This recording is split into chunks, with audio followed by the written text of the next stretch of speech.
Nous parlons économie, mais nous parlons beaucoup plus aujourd'hui du consommant local. Est-ce qu'on peut faire un bilan? Vous voyez mes invités donc s'installer. Alessandra Diotan, bonjour. Bonjour à vous Alain Sochoumer. Comment allez-vous ce Très matin? bien, super bien, merci. Par la grâce de Dieu. Absolument. Alors, on n'en parlera jamais assez, madame, monsieur, tant que le changement de comportement ne sera pas effectif à 100%. Alors, ce changement, c'est au niveau du consommateur. Consommer local, c'est avant tout une démarche patriotique. Et bien au-delà, c'est aussi faire l'option de produits sains, de qualité, adaptés à nos réalités, des produits tirés de notre patrimoine agricole et du tissu industriel au plan local. Et vous le savez, octobre, c'est le mois dédié à la production des produits locaux dans les États membres de l'UEMOA et le Bénin ne déroge pas à cette recommandation depuis donc 2020. Alors, la promotion du consommant local au Bénin, où en est-on après 4 éditions, c'est la thématique que nous allons aborder ce matin avec notre invité du jour, une dame, je puis l'affirmer, qui est au cœur des réformes dans le secteur. Émilie Thibouté-Sama, c'est son nom, directrice adjointe de cabinet du ministère de l'Industrie et du Commerce. Madame Ladiassé, bonjour. Bonjour, madame la journaliste. Et merci d'avoir accepté notre invitation. C'est un plaisir. Merci d'être présente donc sur ce plateau. Alors, la promotion des produits locaux de 2020 à 2024, quel bilan peut-on faire? Merci déjà. Il faut rappeler le contexte, n'est-ce pas, du choix de ce mois. D'accord. Il faut dire qu'il y a une étude qui a été menée dans la zone UEMOA et comme résultat, il s'est avéré que les populations avaient une consommation extravertie. Et il était donc important de trouver une solution durable pour que les populations puissent avoir de l'engouement au niveau des produits qui sont transformés localement. Donc, pour une population de plus de 140 millions d'habitants, c'est un gros marché intérieur qu'il fallait absolument conquérir, d'où le mois du consommant local. Et donc, cette décision a été prise et à partir de 2019, la première édition a eu lieu. Aujourd'hui, en 2024, nous en sommes à la 5e édition. D'accord. Et après 4 éditions consécutives, je pense que sans embâche, on peut être fier du parcours qui a été fait et dire que oui, c'est un bilan assez élogieux. Vous avez dû le remarquer déjà au niveau de vos différents reportages qu'il y a des initiatives privées, il y a des initiatives collectives et bien sûr l'initiative étatique qui donne un cadre institutionnel pour qu'on puisse voir les différents produits manufacturés au niveau du Bénin. Oui, mais dites-nous en plus, y a-t-il des indices clés qui renseignent quand même, qui permettent d'illustrer ce parcours-là que nous admirons tous, Madame la directrice? Oui, tout à fait. Je crois que des statistiques ou oui, des statistiques par exemple. Oui. Si vous en disposez, bien sûr. Oui, bien sûr. Ce qu'on peut dire par rapport au nombre de forains, il y a déjà une augmentation du nombre de forains depuis la première édition à ce jour. Forains. Oui, c'est-à-dire... on parle là des expositions. Des expositions. D'accord. Et par conséquent, quand on dit qu'il y a une augmentation des forains, c'est donc qu'il y a une augmentation de la création d'emplois. Ça, c'est très important. Je pense que tout à l'heure, le ministre des PME l'a dit, n'est-ce pas, sur votre plateau, avec tout ce que le gouvernement a mis comme cadre institutionnel et facilité en termes de guichet unique de promotion des PME. Et donc, oui, il y a eu une croissance des entreprises. Je ne sais pas les chiffres exacts, mais quand vous prenez là, aujourd'hui, vous faites le bilan entre 2019 et 2024, il y a une nette progression en termes d'initiative, en termes de création, étant entendu que, vous le savez aussi bien que moi, l'État central ne peut pas, n'est-ce pas, absorber toutes les compétences et tous les diplômés. Et il n'y a que les PME, justement, pour absorber cette main-d'œuvre. Et donc, ces initiatives s'accroissent.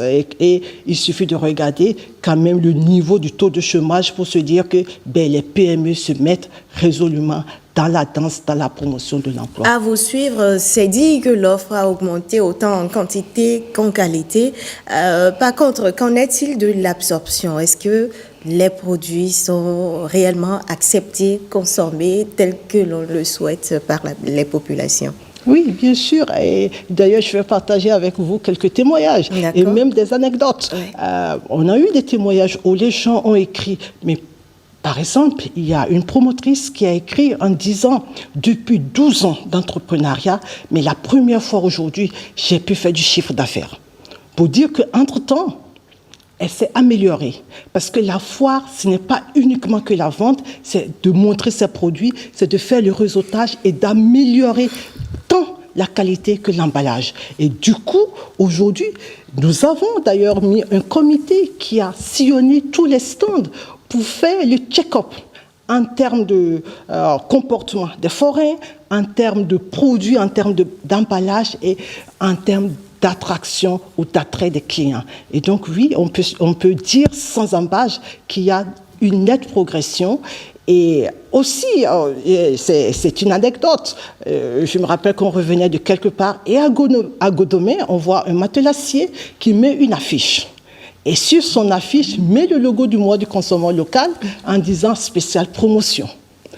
Les individus se sont appropriés cela, sans compter qu'au niveau du gouvernement, quand même, dans la commande publique, il y a une partie qui est donnée à ce qui est fait aujourd'hui.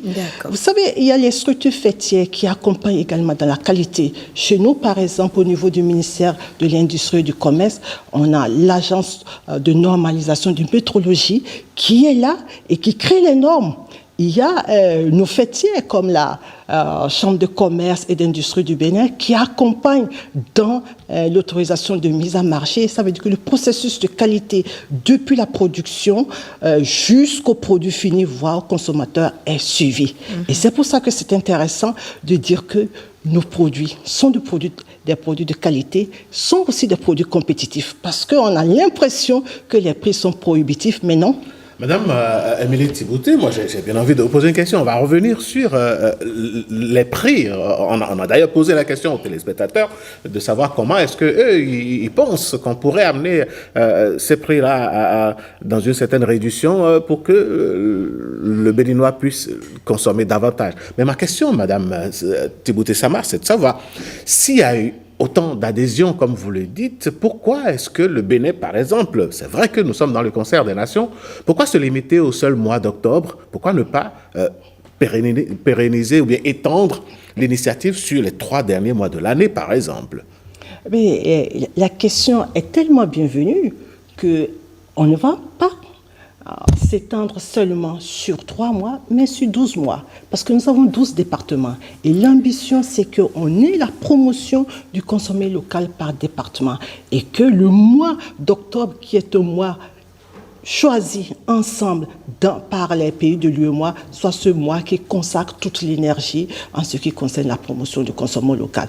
Vous avez dû voir, par rapport à nos différentes activités, que les départements, il y a ce que nous avons appelé les marchés éphémères pour permettre aux producteurs, aux transformateurs qui sont dans nos départements de pouvoir valoriser, de donner une visibilité à ce qu'ils font.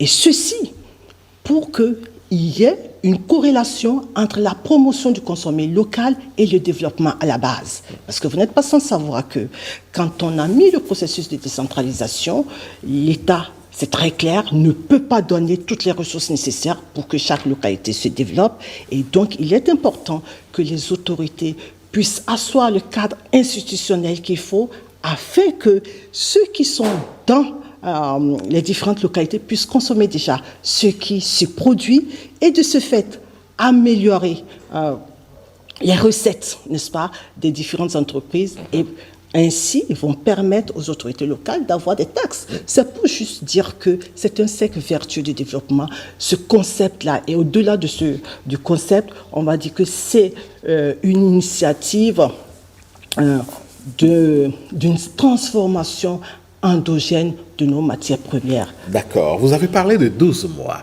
Je reste sur le concept et parfois le reproche qui est fait au cadre pas pour s'attaquer au cadre, c'est que parfois, on ne voit pas l'exemple venir du consommant local, venir de cette catégorie de personnes, côté vestimentaire, côté alimentaire, quand on organise les grands séminaires, quand on organise des conférences et tout. Qu'est-ce qui devrait être changé de ce côté-là pour que la population en général puisse suivre l'exemple donné par le sommet? Oui, déjà, vous êtes très bien habillé. Merci, madame. Et ça, c'est du batik, c'est du tissu made in Bénin. Et donc, ça commence déjà comme ça. Vous savez, les habitudes sont difficiles à changer. On parle d'une révolution douce de mentalité, d'un patriotisme économique, et ce qui suppose qu'on ait des arguments qu'il faut pour amener les gens progressivement à s'approprier leur identité. Et je dois dire que aujourd'hui, quand vous faites un peu quand même des sondages dans nos différentes administrations, dans nos différentes sociétés, il y a des jours qui sont dédiés au vestimentaire. Vous prenez... je ne vais pas citer ces sociétés-là, soit ce sont des jeudis qu'ils choisissent ou des vendredis, c'est déjà un pas. Vous savez, quand vous allez et que vous pouvez donner une place dans votre garde-robe, on ne demande pas beaucoup, parce qu'il faut que ça soit progressif.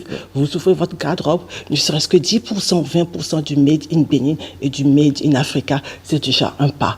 C'est pareil sur votre table, quand vous y allez, il est important que nous-mêmes, nous puissions nous impliquer, parce que le développement ne vient pas d'ailleurs. Le développement, c'est chacun de nous. Et donc, quand je vais sur ma table et je vois mon repas, il est important que je puisse évaluer quelle est la partie qui revient au Bénin, quelle est la partie qui revient à l'Afrique, quelle est la partie qui revient au reste du monde, étant entendu que nous ne sommes pas fermés. En vase clos. En vase clos. Exactement. Donc nous sommes dans un village planétaire.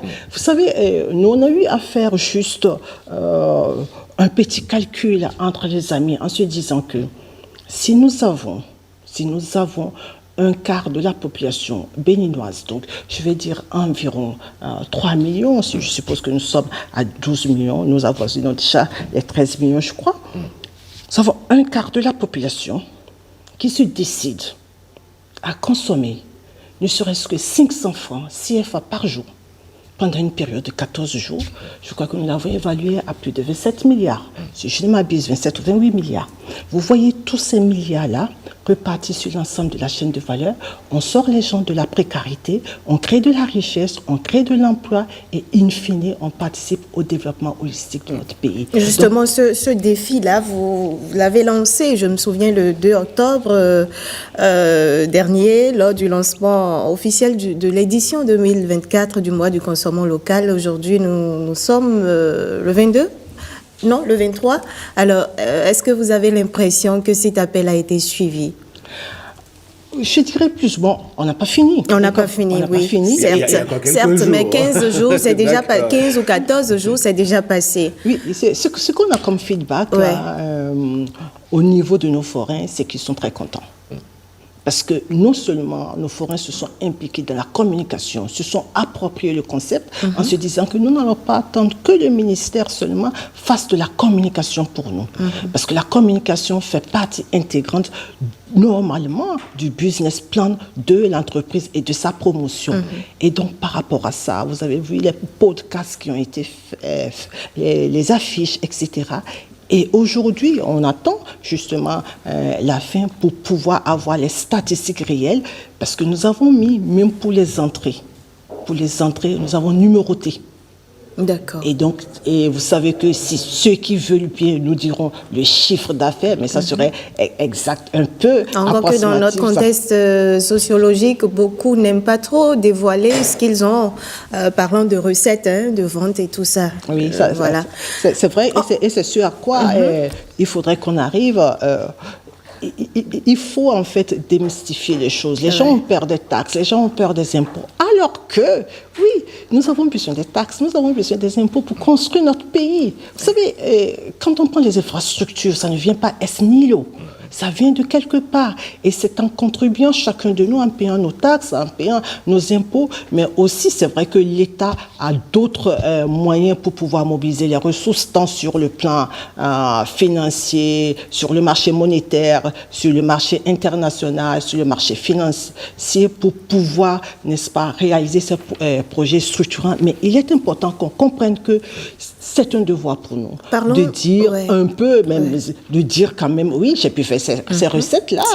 Et à côté de mes recettes, j'ai pu faire tel bénéfice. Et voilà ce qui revient à l'État. C'est notre façon de contribuer. On va dans les hôpitaux publics. On va, n'est-ce pas, dans les écoles publiques, les universités publiques. Nous prenons les belles routes qui sont faites. C'est de notre devoir d'y contribuer. C'est bien ça. Pour en revenir à l'accompagnement de l'État, l'accompagnement des promoteurs, justement, pour rendre visibles les produits locaux.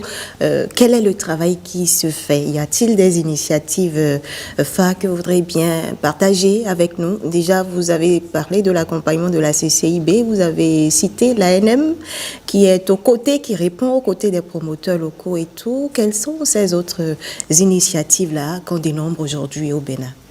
Déjà, nous sommes en train de mettre la stratégie du e-commerce. Vous savez qu'aujourd'hui, on ne peut pas parler d'économie sans parler du digital. Donc, ces marketplaces-là vont se mettre en place pour justement permettre à nos promoteurs qui sont ici de pouvoir toucher des cibles internationales. Ça, c'est la première des choses. La deuxième chose, c'est que le ministère est en train de mettre une stratégie de la promotion du consommation local. Donc ça se fait par une de nos directions techniques, notamment la direction du commerce intérieur, pour vous dire à quel point la promotion de la consommation des produits locaux tient vraiment à cœur le ministère de l'Industrie et du Commerce et par ricochet l'ensemble du gouvernement. Pour les accompagner également, il y a des formations. Vous savez, l'un des défis, en réalité, c'est pas que le financement, mais c'est la formation et la mise en groupe, la mise en cluster. Tout à l'heure, quand on parlait des prix, justement, quand vous avez des nano-entreprises, des micro-entreprises qui font à petite échelle, évidemment, le coût final va être un peu plus élevé. Mais quand les petits promoteurs se mettent ensemble, et ça c'est important, c'est un message clé que nous voulons adresser à nos promoteurs, savoir se mettre ensemble, savoir mutualiser les énergies, savoir mutualiser les ressources. Dès lors qu'il y a une matière première que je vais acquérir et que j'ai 2, 3, 4, 5 autres promoteurs qui veulent acquérir la même matière première, mais pourquoi nous ne nous mettons pas ensemble pour que le coût soit réduit et in fine qu'on ait un produit compétitif. Donc les clusters, le développement des clusters, ça fait partie de cette stratégie de la promotion du consommation local. Madame Thibouté, je prends ce pan de vos déclarations pour vous demander, mais c'est bien bon de proposer aux entreprises béninoises de se mettre ensemble pour former de grands groupes. À votre avis, quel travail le ministère pourrait faire, ou bien à quels autres acteurs le ministère pourrait donner la main pour changer, disons, cette perception du Béninois qui ne se met jamais ensemble pour faire de grandes choses? Qu'est-ce qu'on pourrait faire pour avoir de grands groupes dans notre pays? Mais au-delà de la sensibilisation, c'est déjà de communiquer avec les gens. Il est toujours important de montrer aux gens là où ils ont les intérêts et de mettre un climat de confiance. Parce qu'en fait, malheureusement, on a cette méfiance congénitale qui ne nous permet pas d'avancer, bien que nous soyons un peuple intelligent. Et il faut le dire, et il faut en être fier. Nous sommes un peuple intelligent, mais cette méfiance congénitale fait que chacun reste seul. Or, aujourd'hui, il n'est pas possible d'avancer seul. Il suffit un peu de regarder dans notre environnement, et je ne veux pas citer cette nationalité ou ces différentes nationalités, quand elles ouvrent un restaurant, tous leurs compatriotes vont dans ce restaurant-là parce qu'ils tiennent à le pousser. Et ça, on devait comprendre ça. Il y a un réseautage qui se met en place. Exactement. Et donc ça, on devait comprendre ça. Dès lors que nous avons des produits qui répondent à nos besoins, il nous paraît important de pouvoir nous mettre dans la danse. C'est plusieurs parties prenantes. Vous allez voir, il y a les producteurs qui sont là et à qui nous expliquons l'importance justement de garder nos matières premières. Vous savez, à chaque fois qu'on exporte nos matières premières, ce sont des emplois que nous exportons. Ce sont des emplois que nous pérennisons ailleurs. Et c'est la richesse que nous envoyons et par ricochet le développement. Vous savez, les arguments, c'est par là d'abord qu'il faut faire ce changement de mentalité et se dire qu'aujourd'hui, où nous sommes ensemble, où nous faisons un naufrage collectif. Donc, il nous revient de nous approprier une fois encore notre développement et chacun a sa partition à jouer. Nous travaillons à sensibiliser et de plus en plus, je peux vous dire que les gens se mettent en cluster. Il y a, je prends un exemple, où la transformation des légumes en légumes séchés et pré-cuits. Donc il y a des maraîchers qui sont là. Donc ces maraîchers-là savent aujourd'hui qu'il y a un marché. Donc, ils ne réfléchissent plus, ils produisent par rapport à ce marché. Et donc, c'est ce à quoi nous amenons les gens. Et ce qu'ils font aujourd'hui, les légumes séchés, ce n'est pas qu'un seul promoteur, ce n'est pas 2 promoteurs, c'est plusieurs promoteurs. Donc, aux promoteurs de se mettre ensemble, d'aller vers les maraîchers, et donc ils ont des produits un peu moins chers. En fait, ces exemples sont légion. C'est pareil au niveau des emballages qui, parfois, sont un véritable défi. Vous allez voir, au niveau des jus de fruits, c'est presque les mêmes emballages. Mais chacun va y acheter une petite quantité. Donc, ça met les gens, quand vous allez, au lieu de prendre le contenant qui vous coûterait 100 francs ou 200 francs, si vous en prenez des milliers, ça vous revient à 115 francs. Suffisamment moins cher. Naturellement. Donc ça, je pense que chaque promoteur averti devait comprendre cela. Okay. Ce qui va différencier, ce qui va faire la différence entre votre produit et le mien, ça serait évidemment ma marque. Comment je vais payer, je ne sais pas, je mets mon nom, Émilie Drunk. Vous appellerez, je ne sais pas. Ouais, je ne sais pas moi. Voilà. Alors, nous en étions donc à ce qui se fait pour accompagner les promoteurs de la part de l'État. Madame, Monsieur, nous allons, du côté de la régie, suivre cet extrait du ministre du Commerce et de l'Industrie lors du lancement officiel du mois du consommation local début octobre passé. Elle nous fait ici un état des lieux de ce qui se fait en termes d'accompagnement des promoteurs locaux. Suivants. Il s'agit de la mise en œuvre des nouvelles mesures pour la réglementation de l'exploitation de bois.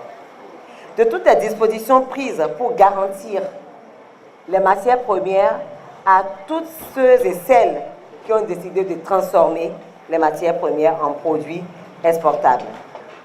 De la mise en place d'un fonds de développement au profit de l'artisanat, de l'instauration de la formation professionnelle et du certificat de qualification au métier.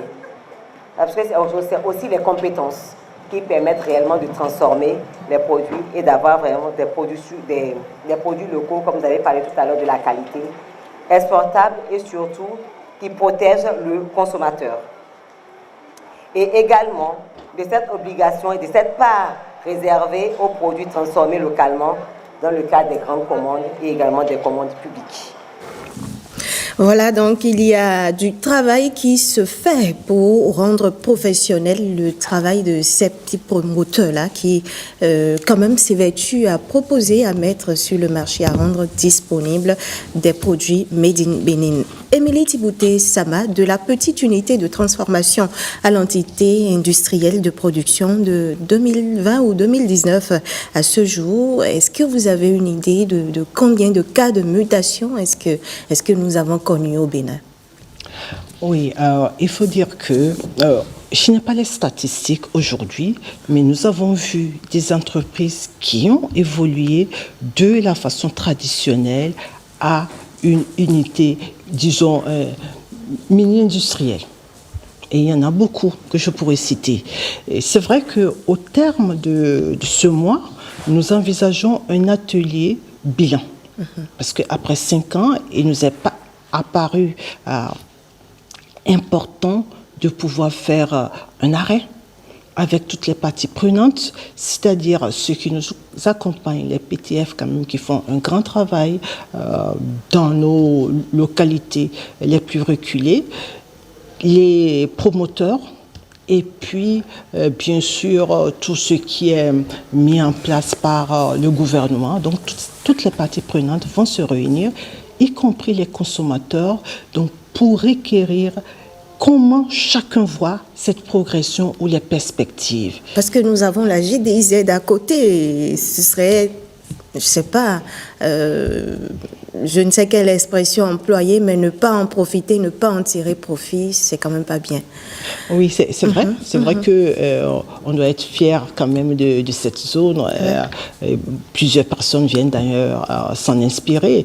Et beaucoup se disent qu'il faut avoir de gros moyens, de gros sous quand même avant de prétendre pouvoir s'installer là. Alors que vous et moi, nous savons que ce qui aujourd'hui fait le consommation local, c'est plutôt un vivier de très petits entrepreneurs, des gens qui s'évertuent avec leurs petits sous, les petits moyens quand même à être présents sur le marché. D'accord.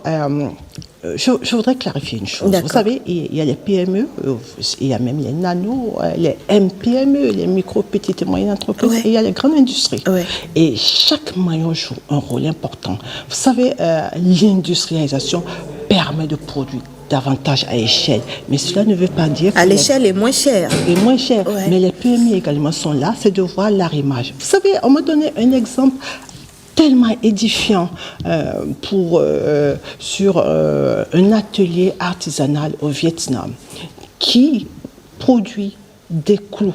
Et ces clous, vous ne les trouvez nulle part au monde. Ces clous sont produits pour l'industrie de l'automobile. Aujourd'hui, à la G10, il y a les industriels qui sont en train de travailler avec les PME pour pouvoir produire des articles et des objets dont ils ont besoin pour les productions à échelle. Donc, il y a un arrimage, il y a des connexions qui se font. Parce que beaucoup commencent, nous les gens se sont rapprochés de nous, mais nous les PME, nous devenons quoi? Non, les PME sont là, auront toujours leur importance et pourront travailler avec ces grandes entreprises. Donc il n'y a pas à paniquer par rapport à cela. Bon, même les PME, pas pour vous arrêter, est-ce qu'il n'y a pas à leur dire, par exemple, comme on l'évoquait il y a un instant, de voir à peu près le centre d'intérêt, le centre de production pour pouvoir se mettre ensemble, pour collaborer avec ces grands industriels qui s'installent? Oui, ça fait partie de la stratégie dont j'ai parlé, des clusters, des stratégies d'ensemble. Et je pense que les promoteurs aujourd'hui l'ont très bien compris, hein, qu'il faut absolument se mettre ensemble. On est ensemble où on a un naufrage collectif, c'est clair. Et comme le disait quelqu'un, je préfère encore être dans une entreprise en tant qu'actionnaire minoritaire, mais une entreprise qui génère des milliards, que d'être propriétaire d'une entreprise qui ne gère que des milliers de francs. Donc le choix est très vite fait. Et ça, nous tenons ce langage-là de mindset. Parce que c'est ça le problème en fait, c'est le changement de paradigme. Sorti de tout ce dont on est habitué, mais je suis propriétaire, je suis PDG, je suis CEO. Les noms gonflants, les noms ronflants ne font pas le compte bancaire. Et donc, il vaut mieux avoir un compte bancaire assez fourni et être soit un directeur technique. Et parfois même, vous pouvez avoir votre idée, vous pouvez même avoir même votre entreprise et que quelqu'un vienne prendre une grande part parce que votre entreprise, à un moment donné, a besoin de croissance, a besoin d'aller conquérir de grands marchés. Vous n'avez pas les moyens, celui qui a les moyens vient, mais évidemment, il y a un cadre un cadre légal qui est bien ficelé et puis chacun de vous y tire sa part. Nous sommes toujours en octobre, le mois du consommation local se poursuit donc. Des programmes pour les prochains jours, Émilie Thibouté-Samba? Oui, bien sûr.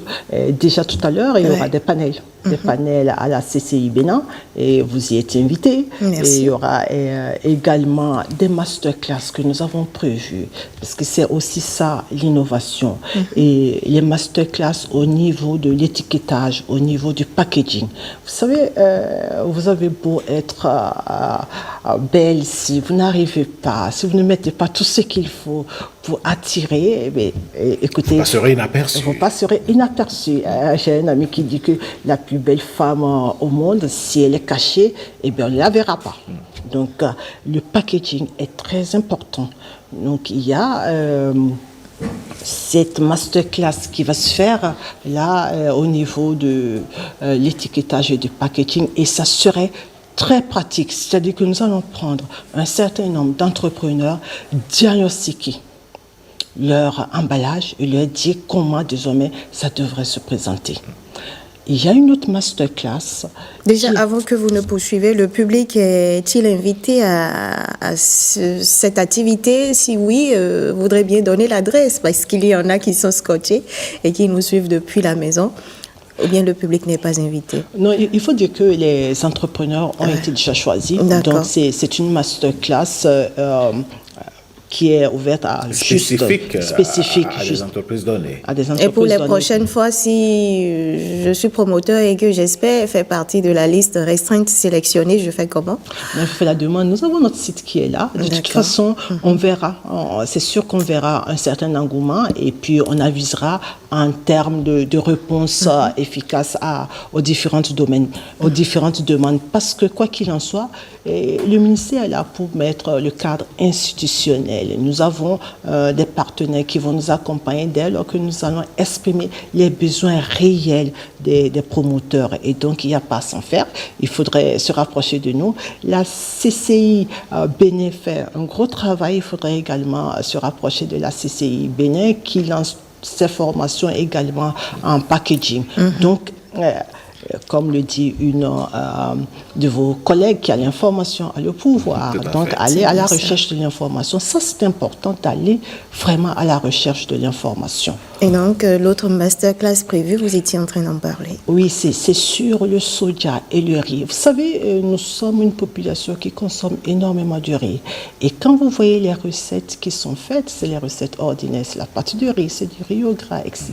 Aujourd'hui, nous allons montrer quelques recettes complémentaires pour dire que si vous voulez préparer le riz tout un mois, vous pouvez le faire, mais avec des recettes différentes qui feront que sur votre table, vous ne vous rendrez même pas compte que vous êtes en train de manger le riz. Il y aura un nutritionniste qui va travailler à ce qu'il y ait un équilibre alimentaire. Vous savez que le gouvernement tient énormément à la santé de la population, parce que aucun développement ne peut se faire sans une population en bonne santé. Et comme le dirait l'autre, il y a de richesses que dans le monde.